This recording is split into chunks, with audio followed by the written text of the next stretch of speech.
Hello दोस्तों, स्वागत है आपका एक और वीडियो में।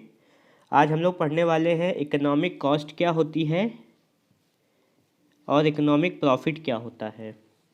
ये कॉस्ट का सेकंड पार्ट है। पहले पार्ट में हमने जाना कि इम्प्लिसिट कॉस्ट और एक्सप्लिसिट कॉस्ट क्या होता है, शॉर्ट रन और लॉन्ग रन कॉस्ट क्या क्या होती है और अपॉर्चुनिटी कॉस्ट क्या होती है।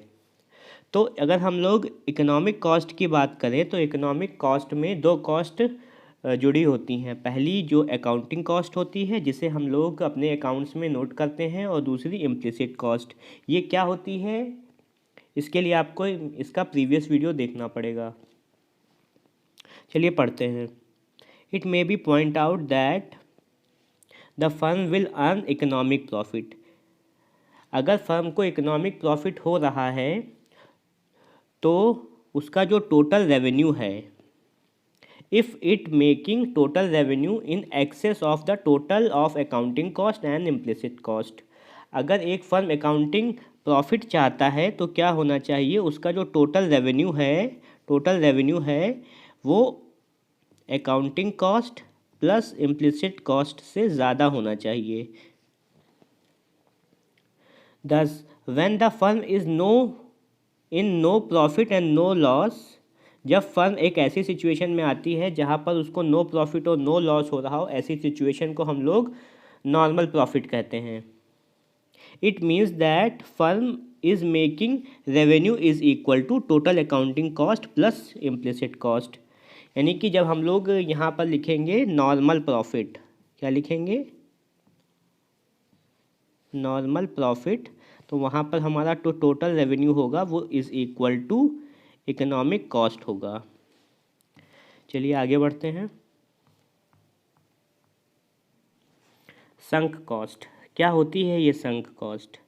संक कॉस्ट को समझने के लिए एक छोटा सा एग्जांपल लेते हैं। मान लीजिए कि एक व्यक्ति है, या खुद मैंने मान लीजिए कोई बिज़नेस खोला और कुछ टाइम बाद वो नहीं चला। तो जो पैसा मैंने इसमें लगाया है, जो मशीनरी मैंने ख़रीदी है, जो लैंड मैंने ली है, और जो भी फैक्टर्स लगाए हैं, उसको मैं दोबारा से सेल करना चाहता हूँ, तो वो उसी कॉस्ट में सेल होंगे? नहीं ना। तो जो कॉस्ट हमें वापस नहीं मिल सकती है उसे हम लोग संक कॉस्ट कहते हैं। अगर मैंने कोई मशीनरी ली होगी 1,000 रुपये की, तो वो 1,000 रुपये की वापस सेल नहीं होगी, उसमें कुछ डेप्रिसिएशन लग जाएगा, जिसकी वजह से उसकी जो कॉस्ट है वो कम हो जाएगी। चलिए पढ़ते हैं क्या लिखा हुआ है। There is an important difference between the approaches of economist from accountants regard the treatment of fixed cost incurred on durable capital goods such as machineries and buildings। जो एक इकोनॉमिस्ट होता है और जो अकाउंटेंट होता है, उन लोगों के लिए जो फिक्स्ड कॉस्ट होती है वो डिफरेंट होती है।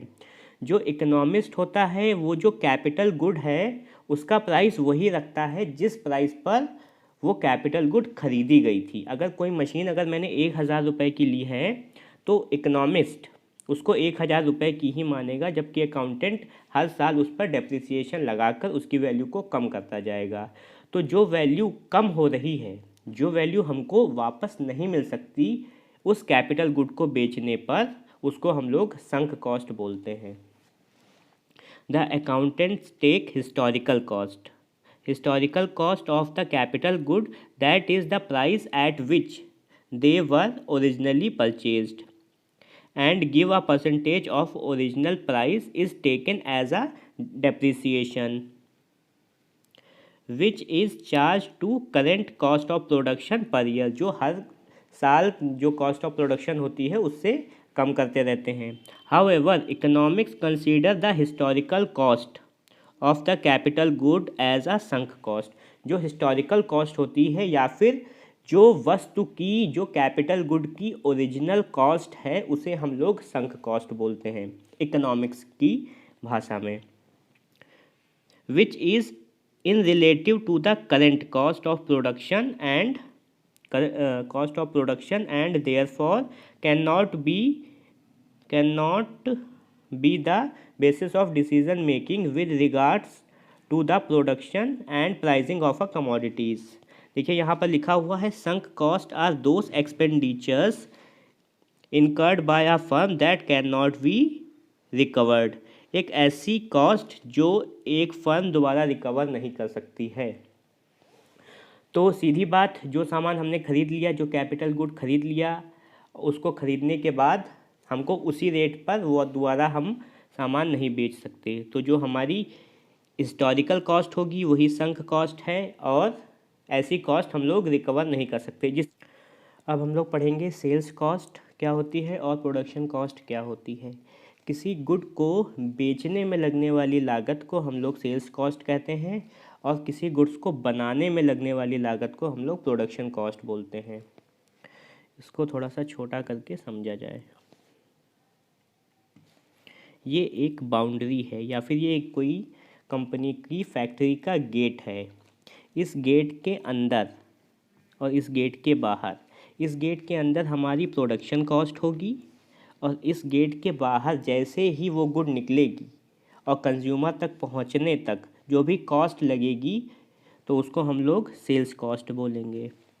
यानी कि इस गेट के अंदर आने वाली जितनी भी लागत है हमारी प्रोडक्शन कॉस्ट कहलाएगी, और इस गेट के बाहर निकलते ही जो लागत लगेगी उस गुड्स को बेचने में, उस गुड को बेचने में जो लागत लगेगी उसको हम लोग सेल्स कॉस्ट कहते हैं, जिसमें हम लोग एडवर्टाइजमेंट का यूज़ करते हैं, सेल्स प्रमोशन, डिफरेंट।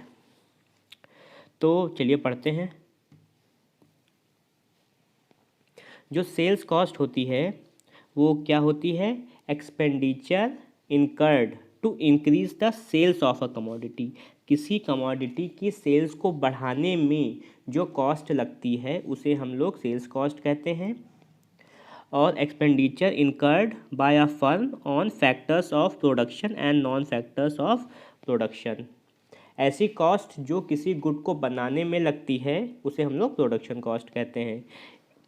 अच्छा, जो सेल्स कॉस्ट है वो क्या होती है?